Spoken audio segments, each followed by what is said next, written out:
Pendant le dîner de famille, ma belle-sœur a dit à ma petite fille, arrête de l'appeler papa. Tu n'as pas notre sang. Tu n'appartiens pas à cette famille. Mon mari n'a pas argumenté. Il s'est levé calmement et a dit, alors, tu n'es pas ma sœur non plus. La vérité l'a complètement détruite. Je m'appelle Nathalie et j'ai 32 ans. D'où nous regardez-vous aujourd'hui? Indiquez votre localisation dans les commentaires ci-dessous et cliquez sur le bouton j'aime et abonnez-vous si vous vous êtes déjà senti comme un étranger dans votre propre famille.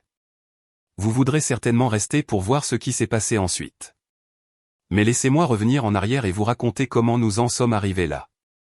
Parce que cette histoire commence bien avant le dîner désastreux de ce soir. Elle commence avec une perte, de l'amour, et une petite fille qui est devenue le centre de mon monde alors que je pensais que mon monde s'était écroulé. Il y a 5 ans, j'avais 27 ans et je préparais un mariage qui n'aurait jamais lieu. David et moi étions ensemble depuis l'université, une de ces relations stables que tout le monde supposait aboutir au mariage et aux clôtures blanches.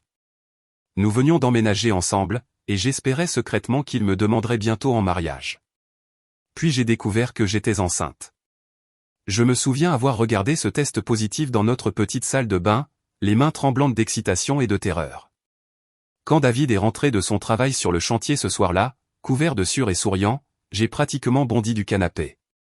J'ai des nouvelles, ai-je dit, à peine capable de me contenir. Son visage s'est illuminé. Bonne ou mauvaise nouvelle? Ça dépend de ton point de vue, ai-je dit en lui tendant le test. Le sourire n'a jamais quitté son visage, il n'a fait que s'agrandir. Il m'a soulevé et m'a fait tourner dans notre salon exigu, tous les deux riant comme des enfants. On va avoir un bébé, n'arrêtait-il pas de dire, comme s'il n'arrivait pas à y croire. On va vraiment avoir un bébé. 3 semaines plus tard, David se rendait à la quincaillerie pour acheter de la peinture pour la chambre d'enfant que nous avions commencé à planifier.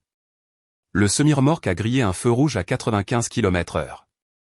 Le policier qui est venu à ma porte a dit qu'il était mort sur le coup. Il n'a jamais su ce qui l'avait frappé.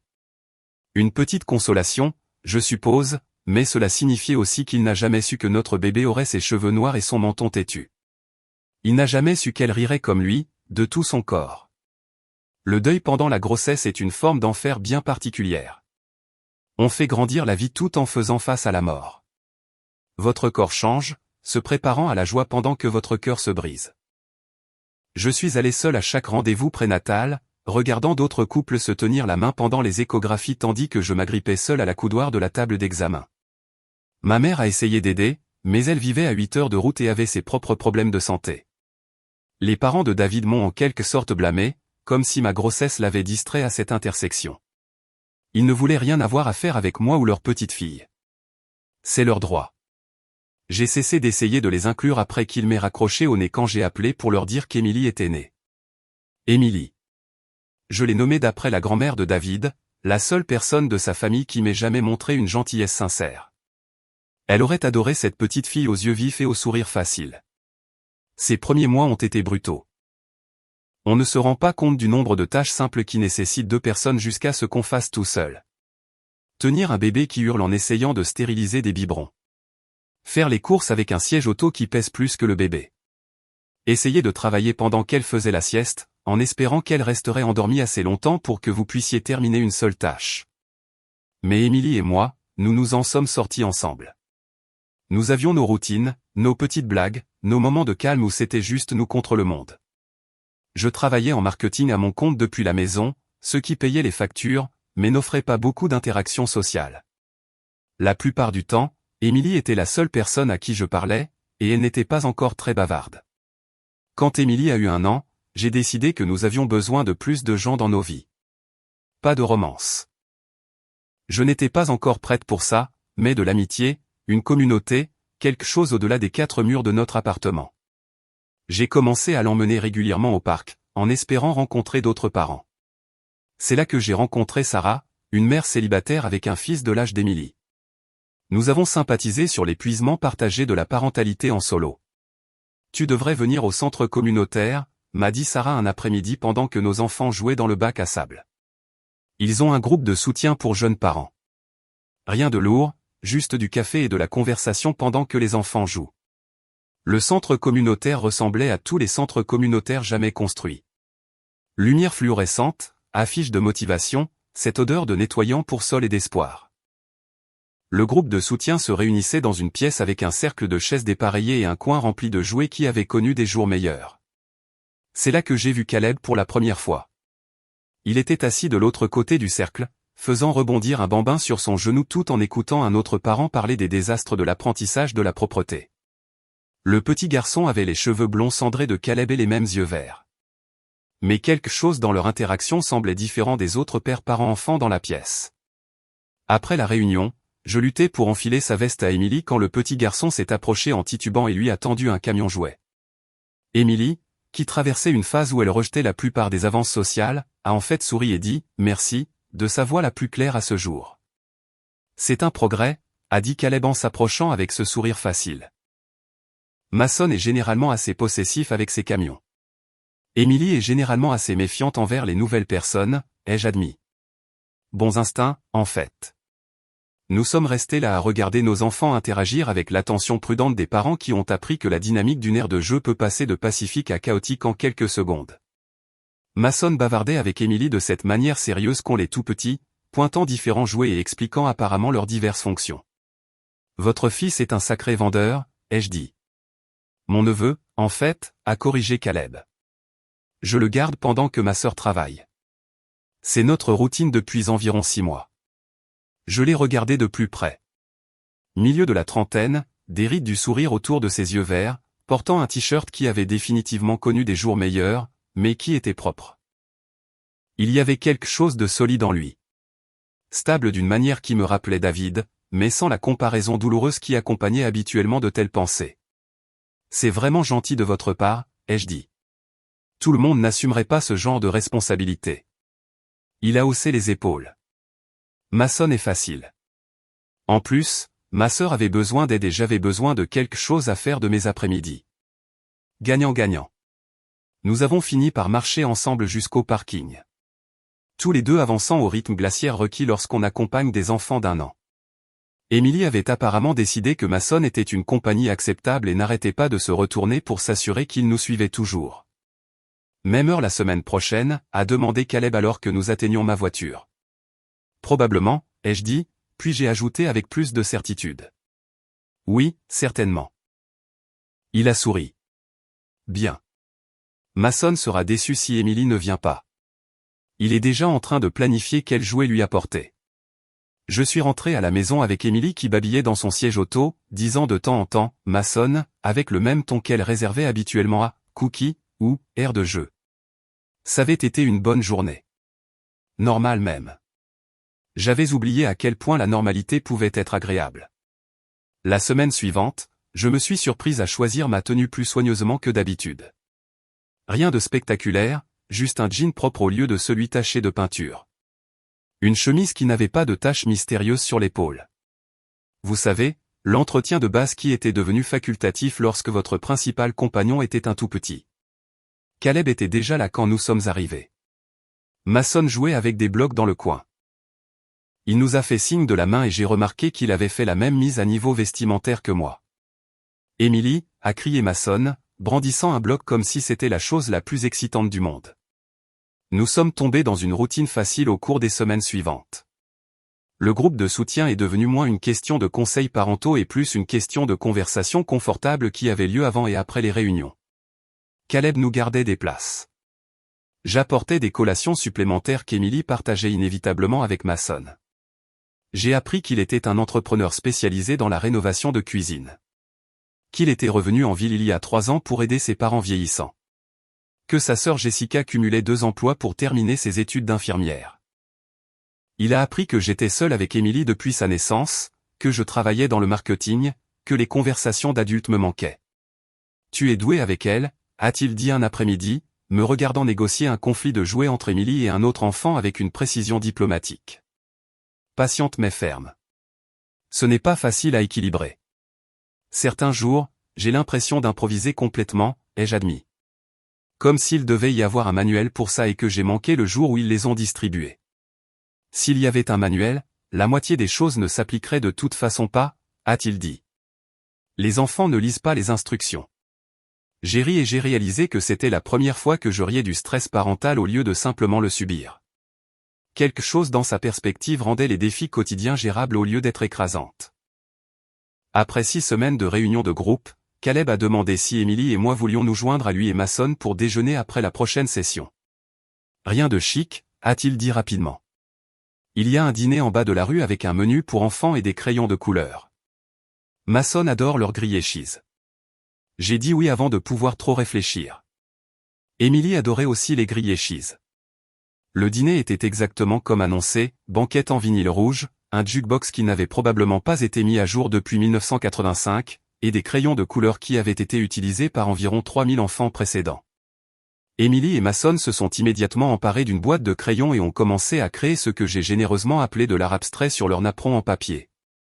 C'est agréable, ai-je dit, en le pensant. Ouais, ça l'est. Caleb a regardé autour du dîner avec satisfaction. Je venais ici avec mon père quand j'avais l'âge de Mason. Même banquette, en fait. Certaines choses ne changent jamais. Nous avons parlé de tout et de rien. Le travail, le temps, les choses drôles que nos enfants avaient dites, les endroits où nous avions voyagé ou voulions voyager. Une conversation facile qui coulait sans effort, ponctuée par la nécessité occasionnelle d'empêcher Emily de manger ses crayons ou d'aider Mason à atteindre son lait. Quand Emily a commencé à devenir grognon, signalant l'approche de l'heure de la sieste, j'ai commencé à rassembler nos affaires. Même heure la semaine prochaine, a demandé Caleb, faisant écho à la question qui était devenue notre rituel hebdomadaire. En fait, ai-je dit, me surprenant par mon audace. Voudriez-vous, toi et Mason, venir au parc près de mon appartement samedi matin? Emily adore les balançoires là-bas. Son sourire valait le risque. On adorerait ça. En attachant Emily dans son siège auto, j'ai réalisé que quelque chose avait changé. Je n'attendais pas seulement avec impatience la réunion du groupe de soutien de la semaine prochaine.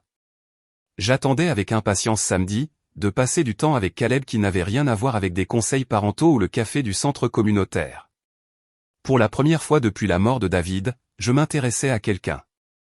Pas seulement reconnaissante pour une conversation d'adulte ou appréciant l'aide avec Emily, mais sincèrement intéressée à mieux connaître quelqu'un. La pensée aurait dû m'effrayer. Au lieu de cela, elle ressemblait à de l'espoir. Le samedi matin est arrivé avec ce genre de temps d'automne frais qui vous donne envie de passer toute la journée dehors. Emily s'est réveillée d'une humeur inhabituellement bonne, bavardant à propos de jouer avec Mason pendant que je changeais sa couche et que je l'habillais dans la petite salopette qu'elle adorait parce qu'elle avait des poches. Le parc n'était qu'à 10 minutes à pied de notre appartement, mais j'y étais allé assez de fois pour savoir quels équipements de jeu étaient adaptés à son âge et lesquels entraîneraient des genoux écorchés ou pire. Emily a foncé vers les balançoires desquels les a repérés. Aussi prévisible que le lever du soleil. Caleb et Mason sont arrivés 5 minutes après nous. Mason a immédiatement couru vers Emily avec la détermination concentrée que les tout-petits apportent aux missions sociales importantes. Caleb portait un thermos et une veste qui faisaient ressortir le vert de ses yeux. Non pas que je remarque de telles choses. Café, a-t-il offert, en brandissant le thermos. J'ai pensé que les bancs de parc public et la caféine allaient de pair. Tu es officiellement ma personne préférée, ai-je dit en acceptant la tasse qu'il a versée. Le café était parfait, assez fort pour vraiment aider, pas trop chaud pour être bu immédiatement. Nous nous sommes installés sur un banc avec une vue dégagée sur les 2 enfants, qui avaient trouvé une parcelle de feuilles mortes et mené une sorte d'expérience consistant à les jeter le plus haut possible et à glousser quand elles retombaient en flottant. C'est leur idée de la science, ai-je observé. Une recherche importante, a acquiescé Caleb sérieusement. Le test de la gravité nécessite une méthodologie rigoureuse. J'ai reniflé, le café manquant de sortir par mon nez. Tu ne viens pas de faire une blague de physique en regardant des tout petits jouer dans les feuilles. Absolument, et je ne le regrette pas. Quelque chose dans son sourire a fait papillonner mon estomac d'une manière qui n'avait rien à voir avec la caféine. Quand est-ce que quelqu'un m'avait fait rire comme ça pour la dernière fois? Quand est-ce que je m'étais sentie attirante, intéressante, digne d'être draguée pour la dernière fois? Dis-moi quelque chose sur toi qui n'a rien à voir avec les enfants, ai-je dit impulsivement. Il a considéré cela sérieusement, comme si c'était une question philosophique complexe. Je construis des meubles dans mon garage. Pas professionnellement, juste pour le plaisir, je suppose. Des chaises surtout, parfois des tables. C'est étonnamment impressionnant. Qu'est-ce qu'il y a d'étonnant là-dedans? J'ai fait un geste vague vers son apparence générale. Tu as l'air de quelqu'un qui construit des meubles. Tout à fait compétent et pratique. Je voulais dire que c'est impressionnant que tu le fasses pour le plaisir, pas seulement parce que tu dois réparer quelque chose. Qu'est-ce que tu fais pour le plaisir qui n'a rien à voir avec les enfants? J'ai ouvert la bouche, puis je l'ai refermée, puis je l'ai rouverte. Je regarde Netflix après qu'Emily soit couchée. Je lis des blogs de marketing. Mon Dieu, c'est déprimant. J'avais des passe-temps avant. Quel genre de passe-temps? La photographie. J'étais plutôt doué à l'université. J'avais tout cet équipement. Je passais les week-ends à conduire à la recherche de clichés intéressants. Maintenant, je ne prends que des photos d'Emily et elles sont toutes floues parce qu'elles ne restent pas en place. Caleb a étudié mon visage avec le genre d'attention qui me rendait mal à l'aise de la meilleure des manières. Qu'est-ce qui t'a arrêté? La vie, je suppose. Difficile de poursuivre une vision artistique quand on est couverte de régurgitation de bébé et qu'on tourne avec 3 heures de sommeil. Emily n'est plus un bébé. Il avait raison. Et j'ai réalisé que j'avais utilisé sa petite enfance comme une excuse bien après qu'elle ait dépassé le stade qui rendait la photographie impossible. La peur, peut-être. La peur de ne pas être aussi bonne que je m'en souvenais, ou que la personne qui aimait prendre des photos avait disparu avec tout le reste de mon ancienne vie. Peut-être que je devrais réessayer, ai-je dit, les mots semblant étrangers dans ma bouche. Tu devrais. J'aimerais voir ton travail un jour. Emily a choisi ce moment pour nous présenter une collection de feuilles, chaque spécimen soigneusement sélectionné pour un maximum de croustillant. Elle est montée sur mes genoux et a commencé à me montrer les qualités uniques de chaque feuille avec le sérieux d'un conservateur de musée. Celle-ci jaune, a-t-elle annoncé, brandissant une feuille d'érable qui était plus brune que jaune, mais assez proche pour une enfant de 2 ans. Magnifique, ai-je acquiescé. Et celle-ci?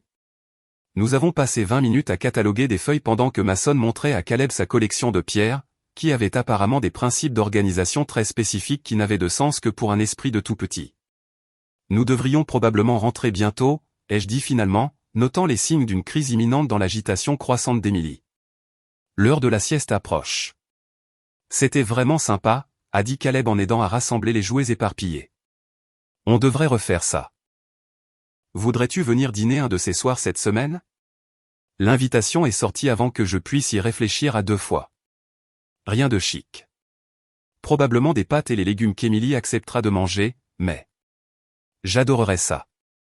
Son acceptation immédiate m'a prise au dépourvu. J'avais été préparé à une déviation polie ou à la nécessité de le convaincre qu'un dîner avec un tout petit pouvait réellement être agréable. Mercredi, ai-je suggéré. Vers 18h. Parfait. Je peux apporter quelque chose? Juste toi et Mason. Évidemment, si ça ne dérange pas Jessica. Alors que nous retournions vers le parking, Emily tenant ma main et bavardant à propos de sa collection de feuilles, j'ai ressenti quelque chose que je n'avais pas connu depuis des années. L'anticipation. Pas l'anticipation pratique de cocher des éléments sur une liste de tâches ou de passer une autre journée, mais l'anticipation chaleureuse et papillotante d'attendre quelque chose simplement parce que ce serait agréable. Mercredi ne pouvait pas arriver assez vite.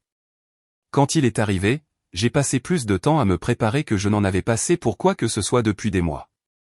Pas seulement à cuisiner, bien que j'ai préparé un vrai repas au lieu de ma rotation habituelle de plats pratiques pour enfants, mais à nettoyer, à mettre la table avec des assiettes assorties, même à mettre des fleurs dans un vase. Emily a aidé en organisant sa boîte à jouets, ce qui consistait principalement à tout sortir et à le remettre dans un ordre différent. Mais elle était excitée que Mason vienne dîner et n'arrêtait pas de demander quand il arriverait. Caleb a frappé à notre porte à 18h précise, apportant une bouteille de vin et portant une chemise que je soupçonnais être réservée aux occasions spéciales.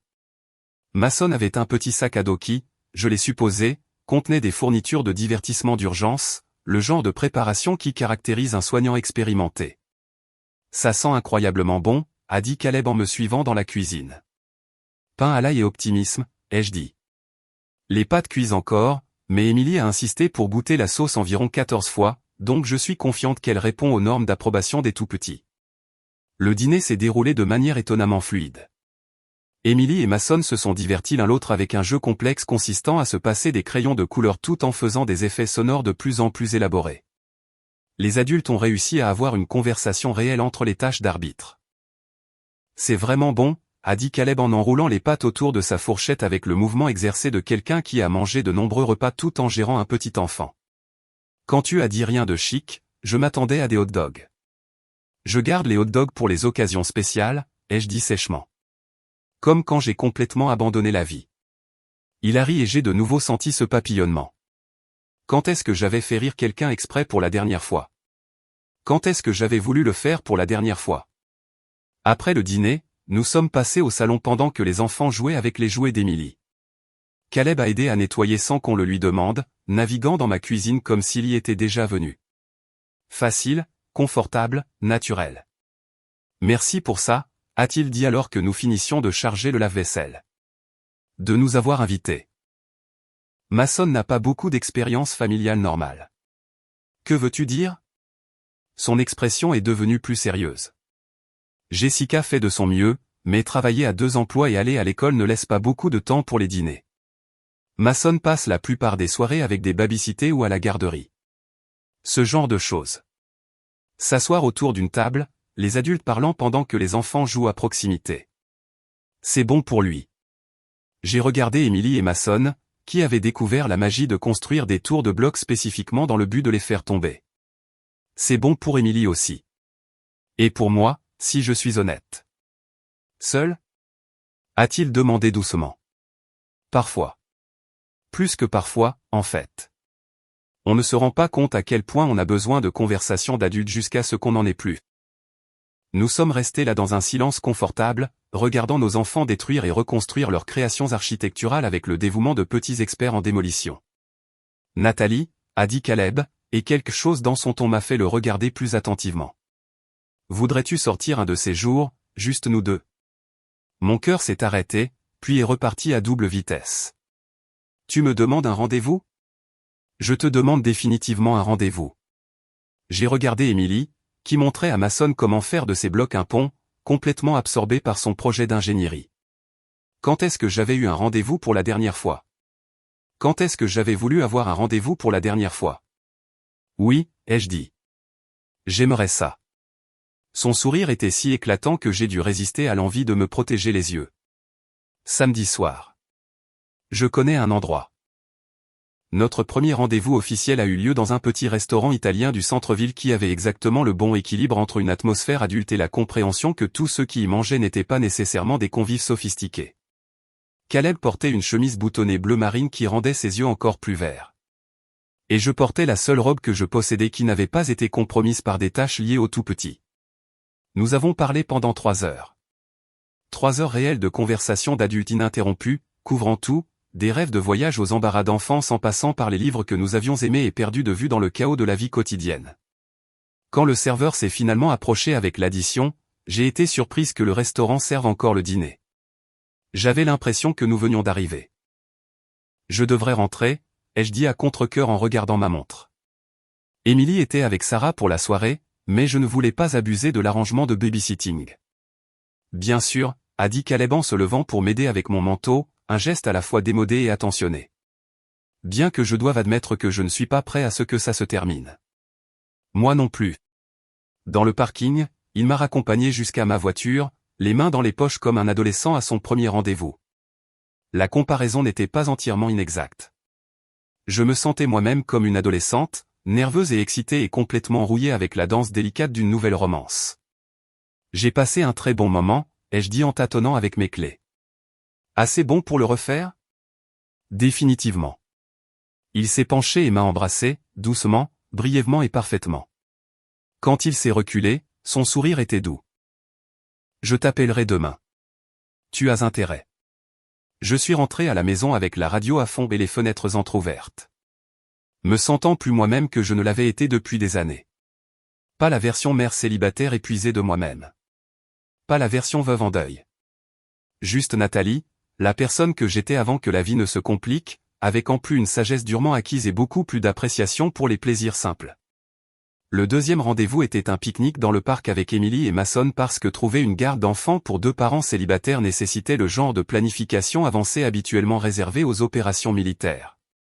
Le troisième rendez-vous était un café après la réunion du groupe de soutien, qui était passé d'une ressource parentale à une excuse pour se voir chaque semaine. Au 4e rendez-vous, Émilie demandait quand Caleb et Mason reviendraient, et j'ai réalisé que nous étions passés d'une fréquentation occasionnelle à quelque chose qui ressemblait à une relation. La pensée aurait dû me terrifier.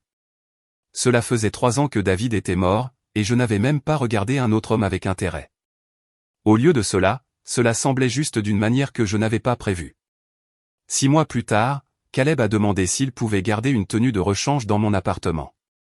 Pour des raisons pratiques, a-t-il expliqué, bien que son sourire suggère que les raisons n'étaient pas entièrement pratiques.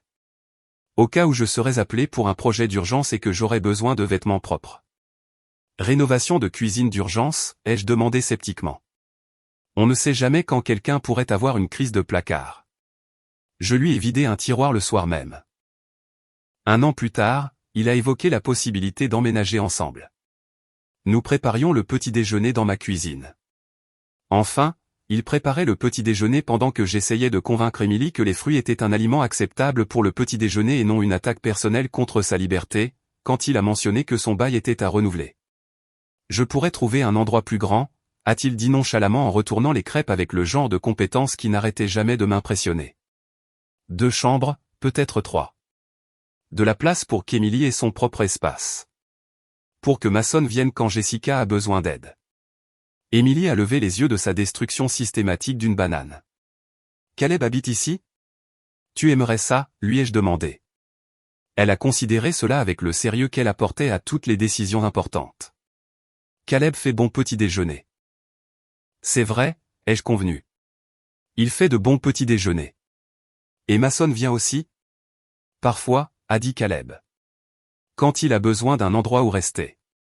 D'accord, a déclaré Émilie, retournant à sa banane, l'affaire étant réglée. J'ai regardé Caleb, qui m'observait avec l'expression prudente de quelqu'un qui essaie de ne pas paraître trop plein d'espoir. Tu es sûr de vouloir t'inscrire pour le chaos? Je vis dans le chaos depuis plus d'1 an, a-t-il souligné. Je suis presque sûr que je peux gérer le fait de le rendre officiel. Nous avons trouvé une maison de 3 chambres avec une grande cuisine et un jardin, parfait pour l'énergie sans fin d'Émilie. Le jour du déménagement était un chaos contrôlé avec Jessica et Sarah aidant à gérer les enfants et les cartons, tandis que Caleb et moi tentions de créer une sorte de système d'organisation qui nous permettrait de trouver les produits de première nécessité comme le café et le doudou préféré d'Émilie. Ça fait très domestique, a observé Jessica, regardant Caleb accrocher les dessins d'Émilie sur le réfrigérateur avec le même soin qu'il accorderait à une pièce de musée. C'est domestique, ai-je dit. Terrifiantement domestique. Bon terrifiant ou mauvais terrifiant? J'ai regardé Émilie montrer à Mason où elle avait décidé que ses jouets devraient vivre quand il viendrait. Et Caleb m'expliquant le nouveau percolateur avec la patience de quelqu'un qui comprenait que la caféine était essentielle à mon fonctionnement matinal. Bon terrifiant, ai-je dit. Définitivement bon terrifiant. Au moment où Émilie a eu 4 ans, notre foyer avait trouvé son rythme. Caleb partait travailler tôt. Je travaillais depuis le bureau que nous avions installé dans la 3e chambre, et Émilie allait à la maternelle 3 jours par semaine. Les soirées étaient consacrées au dîner ensemble, aux histoires du soir que les 2 adultes étaient autorisés à lire, et au chaos confortable d'une famille qui s'était choisie. C'est Jessica qui a abordé pour la première fois le sujet du mariage lors d'un de nos cafés mensuels pendant que les enfants jouaient à l'air de jeu intérieur. Alors, c'est pour quand le mariage? A-t-elle demandé sans préambule, en remuant du sucre dans son latte avec l'air désinvolte de quelqu'un qui discute des plans du week-end. Quel mariage? Le vôtre et celui de Caleb. Vous vivez ensemble depuis presque 2 ans. Émilie l'appelle papa la moitié du temps. Vous agissez comme si vous étiez mariés depuis des décennies. J'ai pensé que vous attendiez juste le bon moment pour le rendre officiel. Je n'avais pas pensé au mariage, ce qui était étrange compte tenu de la manière naturelle dont notre relation avait évolué. Nous avions franchi toutes les autres étapes sans discussion formelle, sortir ensemble, rencontrer les personnes importantes l'un de l'autre, emménager ensemble, devenir une unité familiale. Le mariage semblait être la prochaine étape logique, mais il semblait aussi être quelque chose qui nécessitait une conversation réelle plutôt qu'une progression supposée. Il t'en a parlé? Jessica a souri. Il cherche des bagues depuis 3 mois. Apparemment, il veut quelque chose qui corresponde à ta personnalité pratique, mais qui ne soit pas si pratique que ça ressemble à une transaction commerciale. Mon cœur a fait quelque chose de compliqué. Il cherche des bagues. J'ai gâché la surprise. Il va me tuer. Non, tu n'as rien gâché. C'est juste que... Je n'y avais pas pensé. Mais tu veux l'épouser. Ce n'était pas une question, mais je l'ai quand même considéré. Est-ce que je voulais épouser Caleb? La réponse est venue facilement, sans doute ni hésitation. Oui, ai-je dit. Je le veux vraiment. 2 mois plus tard, Caleb m'a demandé en mariage pendant l'histoire du soir d'Émilie, car apparemment il me connaissait assez bien pour comprendre que je voudrais que notre fille fasse partie du moment plutôt que d'en être exclue. Il avait choisi un simple solitaire qui était exactement ce que j'aurais choisi pour moi si je m'étais jamais autorisé à penser à de telles choses. Veux-tu nous épouser? A-t-il demandé à Émilie, qui était assise entre nous sur son lit, serrant son éléphant en peluche. Tous les deux, a-t-elle demandé, regardant de l'un à l'autre. Tous les deux, a-t-il confirmé. Nous sommes un package deal. Émilie a considéré cela avec son sérieux habituel. Est-ce que je pourrais porter une jolie robe? La plus jolie robe que nous pourrons trouver, ai-je promis. Alors d'accord, a-t-elle déclaré. Nous nous sommes mariés. Cette nuit-là, après qu'Émilie se soit endormie et que nous ayons appelé tout le monde avec notre nouvelle, Caleb et moi étions assis dans notre cuisine à planifier un mariage qui serait petit, simple, et tout ce que nous voulions. Es-tu nerveuse de rencontrer ma famille? A-t-il demandé, traçant des motifs sur le dos de ma main. Je n'avais pas beaucoup pensé à sa famille au-delà de savoir qu'ils existaient. Ses parents vivaient à environ 4 heures de route, et il avait une sœur nommée Rachel qui vivait dans un autre état. Nous leur avions parlé au téléphone quelques fois, mais notre relation s'était développée dans la bulle isolée de la vie quotidienne. Le travail, Émilie, notre petit cercle d'amis. Devrais-je être nerveuse? Ils sont traditionnels, a-t-il dit prudemment. Petite ville, valeurs familiales, ce genre de choses. Il pourrait avoir besoin de temps pour s'adapter à l'idée d'Émilie. Que veux-tu dire? L'expression de Caleb est devenue inconfortable. Ils savent que tu as une fille, évidemment, et ils savent que son père est mort avant sa naissance. Ils sont justes. Il pourrait leur falloir un certain temps pour comprendre qu'elle n'est pas seulement ta fille. Elle est la nôtre. Quelque chose de froid s'est installé dans mon estomac. Ils ont un problème avec Émilie? Pas un problème exactement. Ils ne sont juste pas habitués aux situations familiales non traditionnelles. Une fois qu'ils la rencontreront, une fois qu'ils verront à quel point elle est incroyable, ils changeront d'avis. Je voulais le croire. Plus que ça, j'avais besoin de le croire, car l'alternative, que les gens qui avaient élevé l'homme que j'aimais puissent ne pas accepter l'enfant pour laquelle je mourrais, était impensable. Quand est-ce que je les rencontre? Au mariage, a-t-il dit. Ils arrivent en voiture le matin de la cérémonie. En y repensant, cela aurait dû être mon premier signe d'alarme. Quel genre de famille ne rencontre pas la fiancée de leur fils avant le jour où elle devient leur belle-fille? Mais j'étais concentré sur les essayages de robes, les listes d'invités et les 100 petits détails qui entrent dans la planification même d'un mariage simple. J'aurais dû prêter plus d'attention aux choses que Caleb ne disait pas. Notre mariage était parfait, de la manière dont les petites réunions intimes peuvent l'être lorsque toutes les personnes présentes veulent vraiment être là. Nous avons tenu la cérémonie au centre communautaire où nous nous étions rencontrés pour la première fois, avec des chaises pliantes disposées en demi-cercle et des fleurs du jardin de Jessica décorant l'espace. Émilie portait une robe jaune pâle avec une ceinture qu'elle pouvait nouer elle-même et portait un panier de pétales de fleurs qu'elle distribuait avec la concentration sérieuse de quelqu'un qui accomplit un devoir important. Sarah était ma demoiselle d'honneur. Jessica était la témoin de Caleb, et Mason a servi de porteur d'alliance avec une telle concentration que tout le monde a retenu son souffle jusqu'à ce que les alliances soient livrées en toute sécurité. La famille de Caleb est arrivée ce matin-là, exactement comme il l'avait prédit. Ses parents, Robert et Patricia, étaient le genre de couple qui semblait sorti d'un tableau de Norman Rockwell, vêtements repassés, sourires assortis, le genre d'apparence saine qui fait penser au repas de paroisse et au jardin bien entretenu. Sa sœur Rachel était plus difficile à cerner. Elle était plus jeune que Caleb, peut-être au début de la trentaine, avec les mêmes yeux verts, mais une expression gardée qui ne se détendait jamais tout à fait en une chaleur sincère. Elle a amené ses 2 enfants, des jumeaux d'environ 6 ans, qui étaient polis et bien élevés d'une manière qui suggérait un coaching intensif sur le comportement approprié lors d'événements pour adultes. Vous devez être Nathalie, a dit Patricia quand Caleb nous a présenté, son sourire éclatant et étudié. Nous sommes si heureux de vous rencontrer enfin.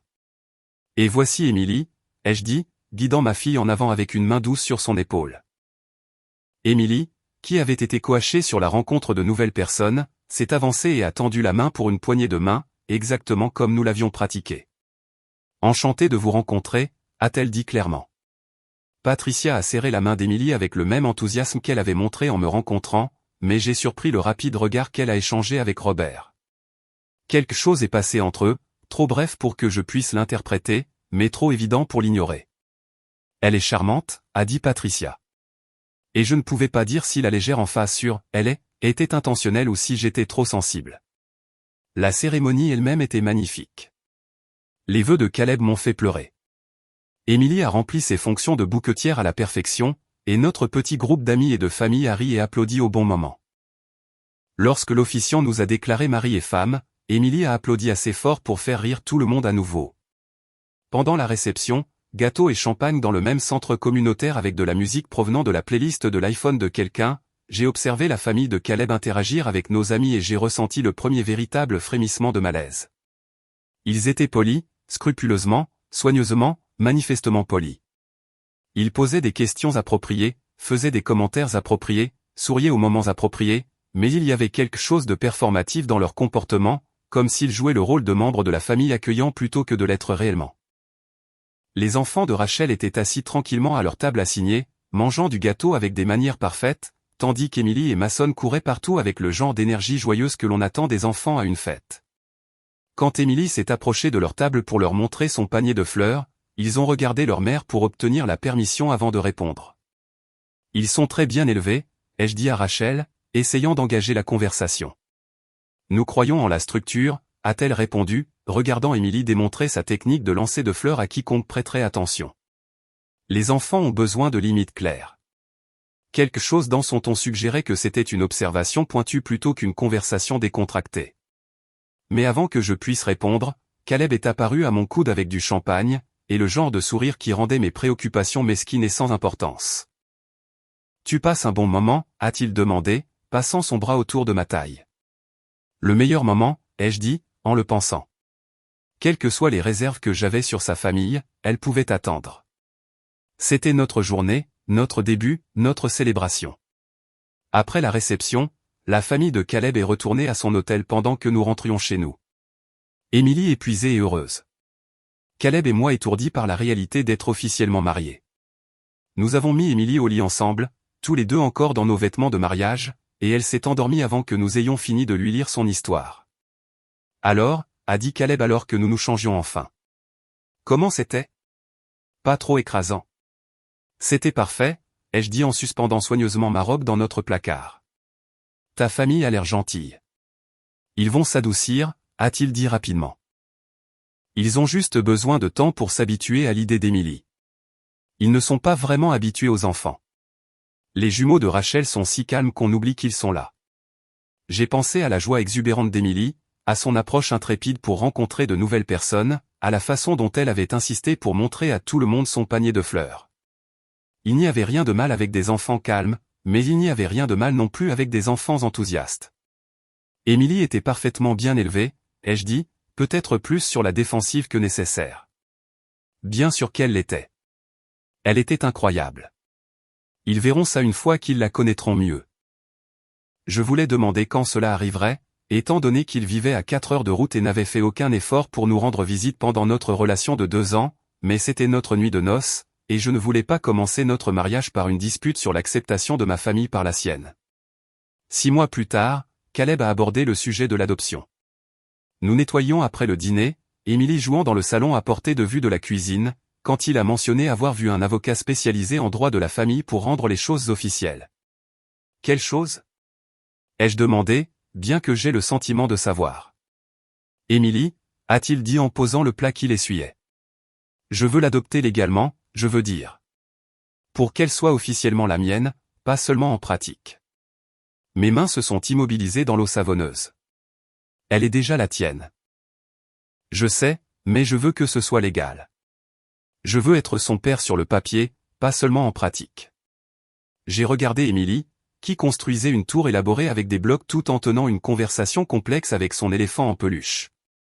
Elle appelait Caleb « papa » depuis des mois, et il se présentait comme son père aux enseignants, aux médecins, à tous ceux qui avaient besoin de connaître notre structure familiale. Qu'est-ce que cela impliquerait? De la paperasse, principalement. Une audience au tribunal où un juge le rend officiel. C'est assez simple quand le père biologique est décédé et qu'il n'y a pas d'opposition. Le père biologique, David. J'ai essayé de me souvenir de la dernière fois que j'avais pensé à lui en termes concrets plutôt qu'en tant que source abstraite des cheveux noirs et du menton têtu d'Émilie. Le temps avait adouci les arêtes vives du chagrin, laissant derrière lui une douce tristesse et une gratitude pour le cadeau qu'il m'avait unknowingly donné. Je pense qu'il aurait voulu ça, ai-je dit doucement. David, je veux dire.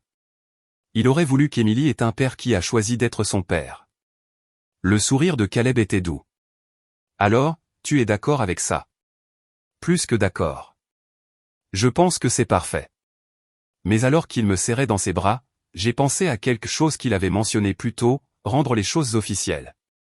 Il y avait quelque chose dans cette phrase qui impliquait que notre famille avait été non officielle jusqu'à présent. Temporaire, sujette à changement. L'adoption la rendrait légale, permanente, réelle d'une manière qu'elle n'avait apparemment pas été auparavant. Il y a une chose, ai-je dit en me reculant pour le regarder. Je veux lui parler de David un jour, quand elle sera assez grande pour comprendre. Je ne veux pas qu'elle découvre accidentellement que tu n'es pas son père biologique. L'expression de Caleb est devenue sérieuse. Bien sûr. Quand elle sera prête, nous lui dirons ensemble. Peut-être quand elle sera adolescente, assez grande pour traiter ce genre d'informations. Avec un conseiller, ai-je ajouté. Je veux bien faire les choses. M'assurer qu'elle sait que ça ne change rien à notre famille. Absolument. Tout ce que tu penses être le mieux. Le processus d'adoption a été étonnamment simple. Des formulaires à remplir, une vérification des antécédents, une date au tribunal où Émilie portait sa robe préférée et a charmé le juge en demandant si elle pouvait s'asseoir sur la grande chaise. Quand ce fut terminé, nous avions de nouveaux documents qui désignaient Caleb comme le père d'Émilie. Et Émilie avait un nouveau nom de famille qui correspondait au nôtre. Est-ce que je suis différente maintenant, a demandé Émilie en sortant du palais de justice. Non, a dit Caleb en la soulevant dans ses bras. Maintenant, c'est juste officiel que tu es ma fille. Mais tu es ma fille depuis le jour où je t'ai rencontrée. Bien, a dit Émilie avec satisfaction. J'aime être ta fille. Ce soir-là, nous avons célébré avec le dîner préféré d'Émilie et un gâteau qui disait « Joyeux jour de l'adoption » en glaçage violet.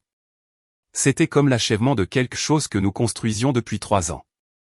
Pas seulement une relation, mais une famille.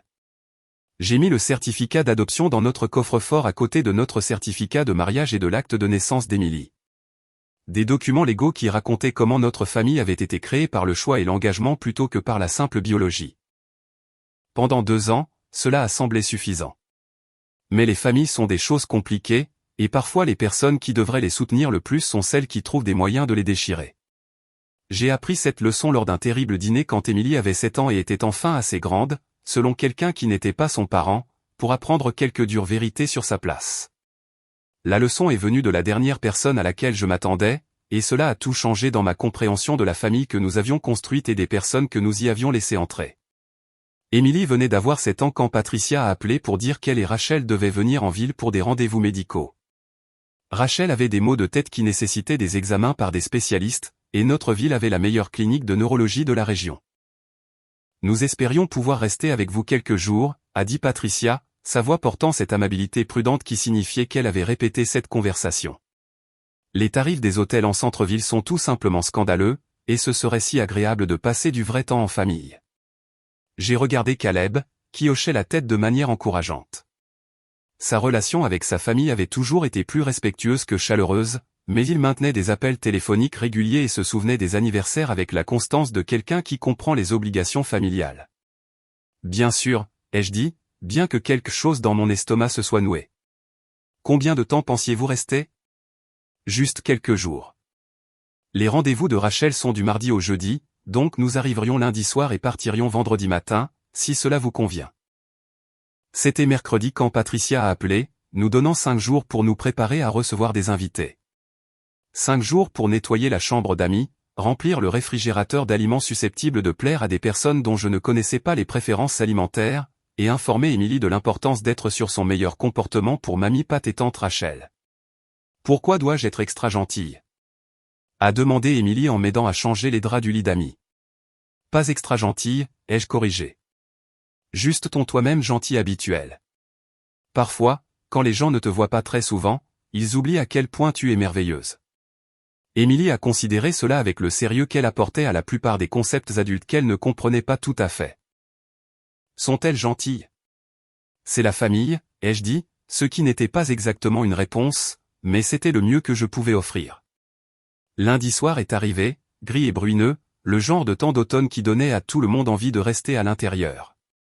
Patricia et Rachel sont arrivées précisément à 18h, portant des bagages assortis et le genre de sourire forcé qui suggérait qu'elles étaient déjà fatiguées du voyage. La maison est charmante, a dit Patricia en acceptant la visite obligatoire avec un enthousiasme poli. Vous avez fait un si beau travail avec la décoration. Notre décoration consistait principalement en des dessins d'Émilie couvrant le réfrigérateur, des photos de famille regroupées sur des étagères, et des meubles qui privilégiaient le confort au style. Mais Patricia a tout admiré avec la positivité déterminée de quelqu'un qui s'engage à trouver de belles choses à dire. Émilie est restée en retrait pendant la visite, exceptionnellement timide en présence de ses parents qu'elle connaissait à peine. Lorsque Patricia a complimenté sa dernière photo d'école, Émilie a offert un petit sourire et a dit « merci » de sa voix la plus polie. Elle a tellement grandi, a observé Rachel, étudiant Émilie avec le genre d'attention qui a fait se tortiller ma fille. Les enfants font ça, ai-je dit légèrement. Émilie, pourquoi ne montres-tu pas à tante Rachel tes fournitures d'art? Elle voudra peut-être voir le dessin que tu as fait de notre famille. Émilie s'est éclairée à la mention de son projet artistique, un chef-d'œuvre au crayon représentant des bonshommes allumettes de nous trois debout devant notre maison. Elle avait passé un temps considérable sur les détails, des fleurs dans le jardin, de la fumée s'échappant de la cheminée, tout le monde se tenant la main et souriant. C'est très joli, ma chérie, a dit Rachel en examinant le dessin avec un intérêt poli. Tu es assez artistique. Quelque chose dans son ton suggérait que, artistique, n'était pas nécessairement un compliment dans son monde, mais Émilie a rayonné de fierté quand même. Le dîner de ce premier soir fut une conversation prudente et le genre de repas que j'avais prévu pour plaire à des goûts conservateurs. Poulet rôti, purée de pommes de terre, haricots verts, sûr, traditionnel, le genre de nourriture qui n'offenserait personne ni ne générerait de commentaires sur les habitudes alimentaires d'Émilie. C'est délicieux, a dit Patricia. C'est si agréable d'avoir un repas fait maison. Nous mangeons dehors bien trop souvent. Nathalie est une excellente cuisinière, a dit Caleb, sa main touchant brièvement la mienne sous la table. Émilie aide aussi. Elle devient très douée pour mesurer les ingrédients. Je peux faire des crêpes toute seule, a annoncé fièrement Émilie. Papa m'apprend. Quelque chose a vacillé sur le visage de Rachel au mot « papa », mais elle s'est vite reprise. C'est très impressionnant pour quelqu'un de ton âge. Le reste du dîner s'est déroulé sans heurts, avec des conversations sur les prochains examens médicaux de Rachel, des nouvelles de membres de la famille que je n'avais jamais rencontrés, et les activités scolaires d'Émilie. Une conversation familiale normale, si l'on ne tenait pas compte de la tension subtile que je ne parvenais pas à identifier. Mardi et mercredi ont suivi le même schéma. Patricia et Rachel partaient tôt pour des rendez-vous médicaux, revenaient l'après-midi, fatiguées et légèrement anxieuses quant aux résultats des tests, et nous partagions des dîners tranquilles où tout le monde s'efforçait de maintenir une conversation agréable. Émilie était sur son meilleur comportement, utilisant sa voix d'intérieur, débarrassant son assiette sans qu'on le lui demande, et allant se coucher à l'heure sans les négociations habituelles sur « juste 5 minutes de plus de jeu ». J'étais fier de la façon dont elle gérait la perturbation de notre routine, même si je remarquais qu'elle semblait plus petite en quelque sorte en présence de ses parents qui la traitaient avec une distance polie. Le jeudi matin a apporté la nouvelle que les tests de Rachel avaient été rassurants. Des céphalées de tension, pas la tumeur au cerveau qu'elle craignait discrètement. Le soulagement des deux femmes était évident, et j'ai senti mes propres épaules se détendre lorsque Patricia a partagé la bonne nouvelle au petit déjeuner. Nous devrions fêter ça, ai-je suggéré. Peut-être sortir dîner ce soir. Il y a un bon restaurant familial en ville qu'Émilie adore. Ça a l'air merveilleux, a dit Patricia. Ce serait bien de terminer la visite sur une note heureuse. J'ai fait des réservations chez Romano's, un restaurant italien décontracté avec d'excellentes pizzas et le genre d'atmosphère qui accueillait les enfants sans exiger qu'ils restent parfaitement immobiles et silencieux. Émilie était excitée à l'idée de dîner au restaurant, surtout dans un endroit qui avait des crayons et des napperons en papier pour dessiner. Jeudi soir, nous nous sommes un peu apprêtés. Pas formel, mais plus joli que nos jeans et t-shirts habituels. Émilie portait une robe bleue avec des poches qu'elle adorait parce qu'elle pouvait y transporter des objets importants comme des crayons et de petits jouets. J'ai choisi un pull qui mettait en valeur mes yeux et me donnait confiance pour représenter notre petite famille. Nous sommes arrivés chez Romanoès à 18h30, en plein cœur de l'heure de pointe du dîner, mais assez tôt pour avoir une table sans attendre. L'hôtesse nous a conduits à une grande banquette dans le coin arrière. Exactement le genre d'endroit qui donne aux familles de l'espace pour s'étaler et parler sans déranger les autres clients. Émilie s'est immédiatement emparée des crayons et a commencé à travailler sur son apron, demandant de temps en temps comment épeler les mots qu'elle voulait inclure dans sa dernière création artistique. La conversation était plus légère qu'elle ne l'avait été de toute la semaine, portée par le soulagement des résultats des tests de Rachel et l'approche de la fin de ce qui avait été une visite réussie, bien que prudente. C'est alors qu'Émilie a commis l'erreur qui a tout changé. Elle racontait à Patricia son professeur préféré à l'école, décrivant avec enthousiasme un projet scientifique impliquant des plantes et la lumière du soleil, lorsqu'elle a désigné Caleb comme « papa » pour la 3e ou 4e fois de la soirée. Rachel a posé son verre d'eau avec assez de force pour le faire teinter contre la table. « Émilie » a-t-elle dit, sa voix portant une pointe acérée que je n'avais jamais entendue auparavant. « Tu dois arrêter de l'appeler comme ça. » Le silence qui a suivi les mots de Rachel était assourdissant. Toutes les conversations dans le restaurant semblaient s'interrompre comme si l'univers lui-même retenait son souffle. Le crayon d'Émilie s'est figé en plein trait, son esprit de 7 ans essayant de comprendre ce qu'elle venait d'entendre. « Excusez-moi, ai-je dit, ma voix dangereusement calme. » Rachel s'est redressée sur son siège, la mâchoire serrée avec le genre de détermination qui me disait que ce n'était pas un lapsus.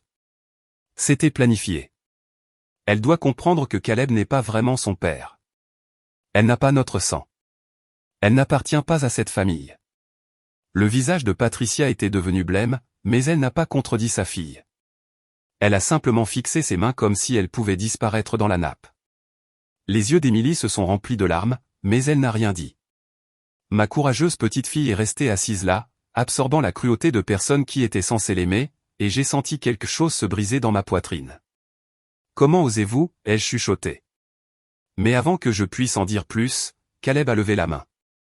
Il n'avait pas parlé depuis le début de l'attaque de Rachel. Il était simplement resté assis là, fixant sa sœur avec une expression que je ne pouvais pas lire. Le silence s'est étiré assez longtemps pour que je me demande s'il allait réellement défendre Émilie, ou si le sang était vraiment plus épais que la famille que nous avions construite ensemble. Puis Caleb s'est levé. Le mouvement était lent, délibéré, et d'une certaine manière plus intimidant que s'il s'était levé en colère. Il a posé sa serviette sur la table avec une précision minutieuse, et quand il a regardé Rachel, sa voix était calme comme un matin d'hiver. « Alors, tu n'es pas ma sœur non plus. » Rachel a cligné des yeux, la confusion remplaçant sa juste colère. « Quoi ? Si le sang est ce qui fait la famille, Rachel, alors tu n'es pas ma sœur. Parce que tu n'as pas notre sang non plus. » La couleur a complètement quitté le visage de Rachel. « Caleb, de quoi parles-tu » Patricia a émis un son comme si elle avait reçu un coup de poing dans l'estomac, mais Caleb a gardé les yeux fixés sur Rachel. « Tu avais 8 mois quand maman et papa t'ont adopté. Abandonné à l'hôpital, sans identification, sans famille qui te cherchait. Ils t'ont ramené à la maison et ne te l'ont jamais dit parce qu'ils pensaient que ce serait plus facile comme ça. Avez-vous déjà vécu ce moment où tout ce que vous pensiez savoir sur quelqu'un se réorganise soudainement ? Laissez un commentaire ci-dessous si vous avez déjà vu la vision du monde de quelqu'un s'effondrer en temps réel. Vous voudrez voir comment cela se termine. » La bouche de Rachel s'est ouverte et fermée sans un son. Elle a regardé Patricia, dont les larmes coulaient maintenant librement. « Maman. » La voix de Rachel était à peine un murmure. Patricia a finalement levé les yeux, son visage froissé par des décennies de culpabilité cachée. « Nous allions te le dire quand tu serais plus grande, mais ensuite ce n'était jamais le bon moment, et tu étais si heureuse. Et nous pensions. » Vous pensiez quoi ? La voix de Rachel s'est brisée. Que je ne le découvrirais jamais ? Que ça n'avait pas d'importance ? Nous pensions que ça te ferait du mal, a dit Patricia, impuissante. Tu étais notre fille. Peu importait comment tu étais arrivée à nous. L'ironie était si épaisse qu'on aurait pu la couper au couteau. J'ai failli rire, mais Émilie était toujours assise là avec des larmes sur les joues. Et ce n'était pas le moment pour l'humour noir sur les hypocrites de la famille. Alors, si je comprends bien, a poursuivi Caleb, sa voix toujours sur ce ton étrangement calme qui était en quelque sorte plus dévastateur que des cris. Émilie n'a pas sa place dans cette famille parce qu'elle n'y est pas née. Mais tu fais partie de cette famille depuis toute ta vie malgré le fait que tu ne partages pas notre sang. Logique intéressante. Rachel tremblait maintenant, ses mains pressées à plat contre la table comme si elle avait besoin de quelque chose de solide à quoi se raccrocher. C'est différent. Comment? Parce que je. Parce qu'il. Elle ne pouvait pas finir la phrase. Probablement parce qu'il n'y avait aucun moyen de la finir sans exposer sa propre hypocrisie. Parce que quoi, Rachel? Parce que tu ne savais pas? Parce que tu as grandi en pensant que tu avais ta place ici? Parce que maman et papa t'ont choisi et t'ont aimé et ont fait de toi leur fille indépendamment de la génétique? Chaque question atterrissait comme un coup physique. Rachel tressaillait à chaque mot. Un peu comme j'ai choisi Émilie, a dit Caleb, se tournant enfin pour regarder notre fille, qui observait tout cet échange avec l'attention écarquillée de quelqu'un qui assiste à l'histoire. Comme Nathalie et moi nous sommes choisis, et comme nous avons choisi de construire une famille basée sur l'amour au lieu de l'ADN. J'ai tendu la main et pris celle d'Émilie, la serrant doucement. Elle a serré en retour et j'ai pu voir la confusion s'effacer de ses yeux, remplacée par quelque chose qui ressemblait à de la compréhension. La différence, a dit Caleb en se rasseyant et en tirant Émilie plus près de lui, c'est qu'Émilie sait qu'elle a été choisie. Elle sait qu'elle est désirée. Elle sait que la famille n'est pas une question de sang. C'est une question d'être présent. Il a regardé directement Rachel. Quelque chose que tu n'as jamais tout à fait compris comment faire. Rachel s'est levée si rapidement que sa chaise a failli tomber. Je n'ai pas à écouter ça. Non, a convenu Caleb. Tu n'as pas à le faire. Tout comme nous n'avons pas à t'écouter attaquer notre fille. Elle n'est pas ta fille. Si, elle l'est. Sa voix était stable. Absolue. Elle est ma fille depuis le jour où je l'ai rencontrée. Les papiers d'adoption n'ont fait que le rendre officiel. Mais même s'il n'existait pas, même s'il n'y avait pas de documents légaux, même si elle m'appelait par mon prénom pour le reste de sa vie, elle serait toujours ma fille. Parce que c'est ce que fait l'amour. Il crée la famille. Émilie a levé les yeux vers Caleb avec une adoration si pure que j'ai dû cligner des yeux pour retenir mes larmes. Tu es vraiment mon papa? Pour toujours et à jamais, ma puce. Rien de ce que quiconque dit ne peut changer ça. Rachel a attrapé son sac à main, ses mouvements saccadés et désespérés. C'est ridicule. Je m'en vais. Bonne idée, ai-je dit, parlant pour la première fois depuis le début de cette confrontation. Ma voix était stable, mais il y avait de l'acier en dessous. Émilie, ma chérie, pourquoi n'irais-tu pas te laver les mains? Prends ton temps. Émilie a glissé hors de la banquette, tenant toujours son crayon, et s'est dirigée vers les toilettes. J'ai attendu qu'elle soit hors de portée de voix avant de me retourner vers Rachel. Laisse-moi être très clair sur quelque chose, ai-je dit, ma voix assez basse pour qu'elle doive se pencher pour m'entendre. Si jamais, et je dis bien jamais, tu parles à ma fille comme ça à nouveau, c'est fini. Pas seulement toi et moi, toi et Caleb. Toi et toute cette famille. Tu veux parler de sang? Émilie est la fille de Caleb de toutes les manières qui comptent. Et si tu ne peux pas l'accepter, si tu ne peux pas la traiter avec le même respect que tu voudrais pour toi-même, alors tu peux rester dans ton petit monde parfait à 4 heures d'ici et prétendre que nous n'existons pas. Le visage de Rachel était rouge de colère et d'embarras. Tu ne peux pas nous éloigner de Caleb.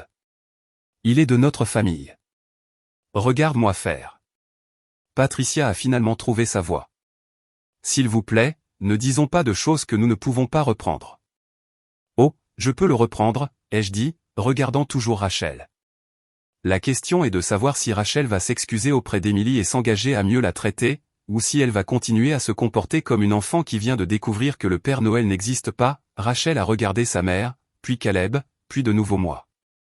Pendant un instant, j'ai pensé qu'elle pourrait réellement s'excuser. J'ai pensé qu'elle pourrait reconnaître que sa douleur ne justifiait pas de blesser une enfant de 7 ans. J'ai pensé qu'elle pourrait se souvenir que les familles sont censées se protéger les unes les autres, pas se déchirer. Au lieu de cela, elle s'est retournée et est sortie du restaurant sans un autre mot. Patricia est restée assise là, fixant l'espace vide où Rachel avait été, des larmes coulant sur son visage. Je devrais la suivre. Devrais-tu, ai-je demandé. Devrais-tu courir après quelqu'un qui vient de maltraiter émotionnellement ta petite fille? Le mot « petite fille » a frappé Patricia comme une gifle. Elle m'a regardé avec quelque chose qui aurait pu être de la surprise, comme si elle n'avait jamais considéré qu'Émilie était en fait sa petite-fille par la loi et par l'amour, indépendamment de la génétique. Je n'ai jamais voulu que tout cela arrive, a-t-elle murmuré. Mais tu l'as laissé arriver, a dit Caleb doucement. Tu es restée assise là et tu as laissé Rachel attaquer Émilie, et tu n'as pas dit un mot pour l'arrêter. J'étais choqué. Je ne savais pas quoi dire. Que dirais-tu de ça suffit, Rachel? Que dirais-tu des Émilie fait partie de cette famille? Que dirais-tu de littéralement n'importe quoi qui aurait protégé une enfant de 7 ans de se faire dire qu'elle n'a pas sa place? Le visage de Patricia s'est encore plus froissé. Tu as raison. Je suis tellement désolé. Émilie est revenue des toilettes, le visage lavé et les cheveux lissés.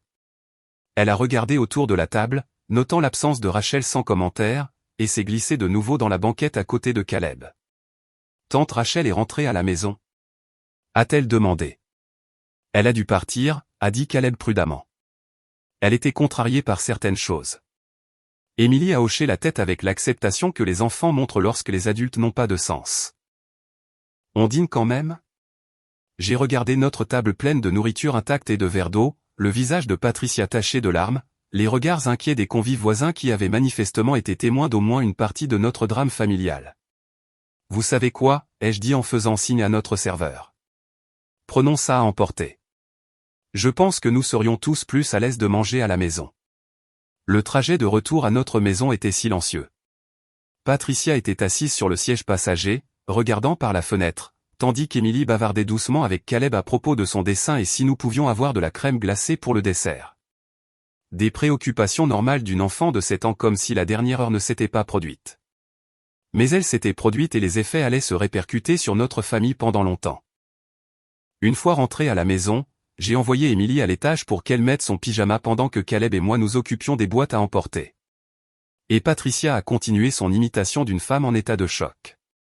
Je dois appeler Rachel, a dit Patricia en sortant son téléphone. Elle ne devrait pas conduire quand elle est si contrariée. Elle n'aurait pas dû attaquer des enfants quand elle était contrariée non plus, ai-je souligné. Mais nous en sommes là. Patricia a tressailli. Elle ne le pensait pas comme ça sonnait.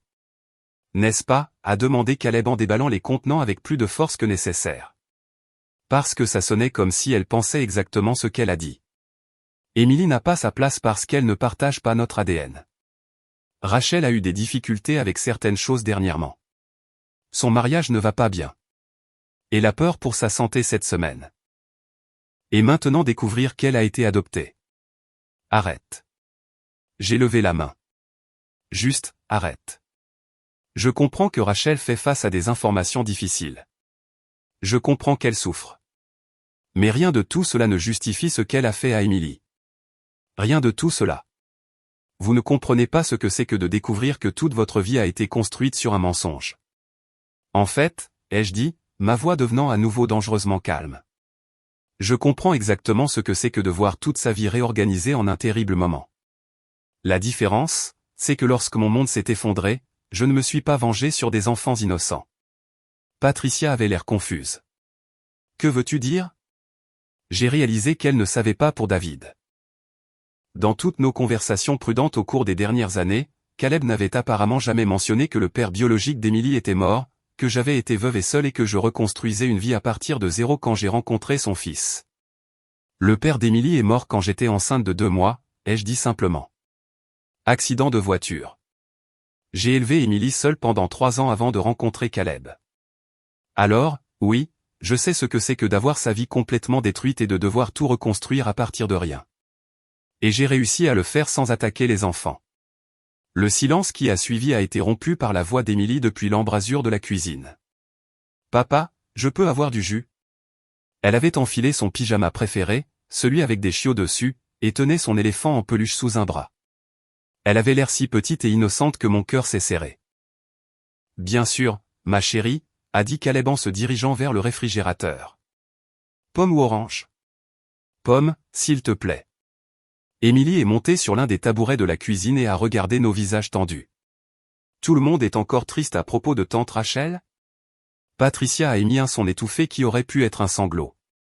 Nous sommes en train de régler certaines choses, ai-je dit prudemment. Des trucs d'adultes que ce n'est pas ta responsabilité de réparer. Émilie a hoché la tête solennellement. Parfois, les grands ont des sentiments qu'ils ne savent pas quoi faire. La sagesse de cette simple déclaration est restée en suspens dans l'air. Voici une enfant de 7 ans faisant preuve de plus d'intelligence émotionnelle que les adultes qui venaient de finir de se déchirer. C'est exactement ça, a dit Caleb en tendant à Émilie son jus. Parfois, les grands oublient comment utiliser leurs mots gentiment. Comme quand je suis frustré par mes devoirs et que j'ai envie de les jeter. Exactement comme ça. Émilie sirota son jus pensivement. Sauf que je n'ai pas le droit de jeter mes devoirs et que les grands ne devraient pas être autorisés à dire des choses méchantes aux enfants.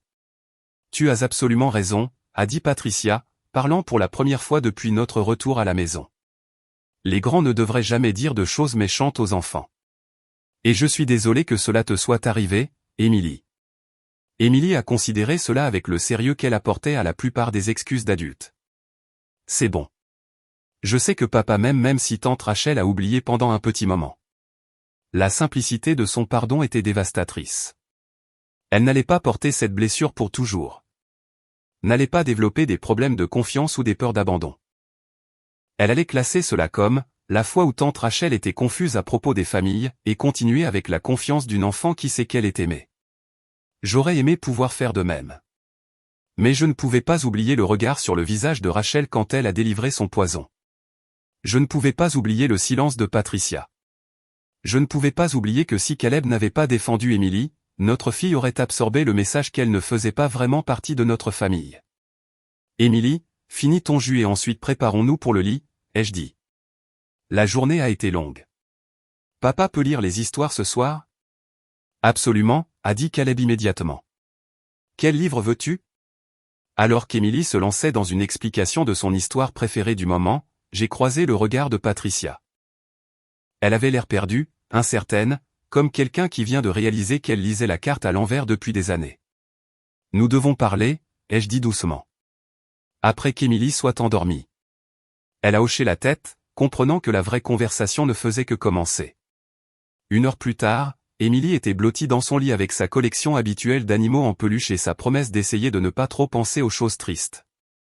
Caleb avait lu 3 histoires et chanté 2 chansons, lui accordant l'attention supplémentaire dont elle avait besoin après le drame de la soirée. Patricia, Caleb et moi étions assis dans notre salon avec des tasses de café que nous ne voulions pas vraiment, essayant de trouver comment naviguer dans les décombres du dîner de famille. Je n'arrête pas de penser que je devrais l'appeler, a dit Patricia en fixant son téléphone. Elle doit être si confuse et blessée. Elle a blessé Émilie, ai-je dit sèchement. C'est ce qui compte en ce moment. Mais c'est ma fille aussi. L'est-elle? La question est sortie plus durement que je ne l'avais prévu, mais je ne l'ai pas retirée. Parce que la femme qui l'a élevée lui aurait appris à ne pas attaquer les enfants. La femme qui l'a élevée aurait arrêté cette conversation avant qu'elle ne commence. Le visage de Patricia s'est effondré. J'ai échoué avec les deux ce soir. Oui, a dit Caleb doucement. Tu as échoué. Son honnêteté était brutale mais nécessaire. Patricia devait comprendre que ce n'était pas un malentendu ou un problème de communication. C'était un manquement à la décence humaine de base, et cela avait des conséquences. Comment puis-je réparer ça, a-t-elle demandé. Je ne suis pas sûr que tu puisses, ai-je dit. Du moins, pas ce soir. Rachel est sortie de ce restaurant sans s'excuser auprès d'Émilie. Elle a fait son choix. Elle était choquée par l'adoption. Arrête de lui trouver des excuses. Ma patience avait officiellement atteint ses limites. Je me fiche à quel point elle était choquée. Émilie ne méritait pas d'être un dommage collatéral de la crise émotionnelle de Rachel. Caleb a tendu la main et a pris la mienne, un geste à la fois de soutien et de mise en garde. Il savait que j'étais sur le point de dire des choses qui ne pourraient pas être retirées. Maman, a-t-il dit prudemment. J'ai besoin que tu comprennes quelque chose. Émilie est ma fille, pas ma belle-fille, pas l'enfant de ma femme que je tolère. Ma fille. Et quiconque ne peut pas l'accepter, quiconque la traite comme moins que de la famille, n'a pas sa place dans nos vies. Même Rachel? Surtout Rachel. Patricia avait l'air accablée. Tu couperais les ponts avec ta sœur pour ça. Je couperais les ponts avec n'importe qui pour ça. Émilie a 7 ans. Elle ne peut pas se défendre quand les adultes l'attaquent. C'est mon travail. C'est le travail de Nathalie. Et si nous ne le faisons pas, qui le fera? La vérité de cette déclaration s'est abattue sur nous. Émilie n'était qu'une enfant, dépendante des adultes de sa vie pour la protéger exactement du genre de cruauté que Rachel avait infligé ce soir. Je pense, ai-je dit lentement, que nous devons faire une pause dans les visites familiales. Les yeux de Patricia se sont écarquillés. Que veux-tu dire? Je veux dire, plus de nuitées, plus de visites prolongées, plus de situations où Émilie pourrait être attaquée pour le simple fait d'exister. Ce n'est pas juste. Ce qui n'est pas juste, c'est de soumettre une enfant de 7 ans à des personnes qui pensent que son statut familial est sujet à débat. Caleb a serré ma main. Je suis d'accord. Tant que Rachel ne pourra pas reconnaître ce qu'elle a fait de mal et s'engager à traiter Émilie avec respect, nous avons besoin de distance. Et si elle ne le fait jamais? Alors elle ne le fait jamais, a dit Caleb simplement. Je ne vais pas sacrifier la sécurité émotionnelle de ma fille pour qui que ce soit, même pas pour la famille. Patricia nous a regardés comme si nous parlions une langue étrangère. Mais la famille pardonne. La famille résout les problèmes ensemble. La famille protège aussi ses membres les plus vulnérables, ai-je souligné. Émilie a 7 ans. Elle n'est pas équipée pour résoudre des problèmes avec des adultes qui pensent qu'elle n'a pas sa place ici. Notre travail est de la protéger, pas de la soumettre à plus de violence au nom de l'unité familiale. Nous sommes restés en silence pendant plusieurs minutes, chacun de nous traitant ce que cela signifiait pour notre famille à l'avenir. Patricia devrait choisir entre soutenir le comportement de Rachel et maintenir une relation avec Caleb et Émilie. Rachel devrait décider si sa fierté était plus importante que sa relation avec son frère. Mais Émilie serait en sécurité. C'est ce qui comptait. Je devrais probablement retourner à l'hôtel, a dit Patricia finalement. Donner à tout le monde le temps de réfléchir. C'est probablement mieux, a convenu Caleb. Je l'ai raccompagné jusqu'à la porte parce que les bonnes manières m'avaient été inculquées depuis l'enfance, même quand les gens ne les méritaient pas. Je suis vraiment désolé, a dit Patricia en prenant son manteau. Pour ce soir, pour ne pas avoir arrêté Rachel, pour tout. Je sais que tu le hais. Mais c'est Émilie qui mérite les excuses, et elle n'en aura pas. Patricia a hoché la tête misérablement. Que dois-je dire à Rachel quand je la verrai? Dis-lui la vérité. Dis-lui qu'attaquer les enfants a des conséquences. Dis-lui que si elle veut faire partie de cette famille, elle doit nous traiter tous avec respect. Et si elle ne peut pas, j'ai haussé les épaules, alors elle ne peut pas. La famille, ce n'est pas seulement partager de l'ADN, Patricia. C'est être là les uns pour les autres. Rachel n'a pas été là pour Émilie ce soir. Elle a été là pour sa propre colère et sa propre douleur, mais pas pour une enfant de 7 ans qui avait besoin de protection. Après le départ de Patricia, Caleb et moi avons nettoyé la cuisine dans un silence confortable. La vaisselle du jour, les boîtes à emporter, les tasses à café, les tâches banales qui continuent même après les explosions familiales. « Comment vas-tu » a-t-il demandé alors que je chargeais le lave-vaisselle. Furieuse, protectrice, reconnaissante que tu l'aies défendue. Bien sûr que je l'ai défendue. C'est ma fille. J'ai arrêté de charger la vaisselle et je l'ai regardée. Pendant une minute, je n'étais pas sûr que tu allais dire quelque chose. J'attendais de voir jusqu'où Rachel irait. Je voulais lui donner la chance de s'arrêter elle-même. Et quand elle ne l'a pas fait. Quand elle ne l'a pas fait, je lui ai rappelé que ceux qui habitent dans des maisons de verre ne devraient pas jeter de pierres. J'ai ri malgré tout. Ta famille va me détester pour ça. Ma famille, c'est toi et Émilie. Tous les autres sont facultatifs. Cette nuit-là, alors que nous nous préparions à nous coucher, je ne pouvais pas m'empêcher de penser à la réaction d'Émilie à toute la situation. Sa confusion, sa résilience, son acceptation pragmatique que parfois les adultes disent des choses qu'ils ne pensent pas. Tu penses qu'elle ira bien? Ai-je demandé à Caleb. Elle ira mieux que bien. Elle sait qu'elle est aimée. Elle sait qu'elle a sa place ici. C'est plus que ce que beaucoup d'enfants ont. Il avait raison. Émilie irait bien parce qu'elle avait quelque chose que Rachel n'avait apparemment pas eu, la certitude absolue que sa famille la choisissait chaque jour, pas seulement une fois il y a 7 ans. Que pensez-vous qu'il devrait se passer ensuite? Les familles devraient-elles couper les ponts pour protéger les enfants, ou devraient-elles continuer à essayer de régler les choses? Laissez vos pensées dans les commentaires ci-dessous. Le lendemain matin a apporté un texto inattendu de Rachel à 6 heures du matin. Je suis désolé pour hier soir. Pouvons-nous parler? J'ai montré le message à Caleb pendant qu'il préparait le café, et nous l'avons tous les deux regardé comme s'il pouvait exploser. Ce ne sont pas des excuses, ai-je dit. C'est une demande de conversation. Elle veut probablement expliquer pourquoi elle était justifiée d'attaquer Emily. Ou elle veut s'assurer que nous n'allons pas raconter à toute la famille son adoption. Caleb a posé sa tasse de café. Dois-je répondre? J'y ai réfléchi en regardant Emily par la fenêtre de la cuisine. Elle était dans le jardin en train de parler sérieusement au chat de nos voisins à travers la clôture, l'informant apparemment du drame d'hier. Complètement bien, complètement elle-même, complètement inconsciente que les adultes traitaient encore son droit d'exister dans cette famille. Pas encore, ai-je dit.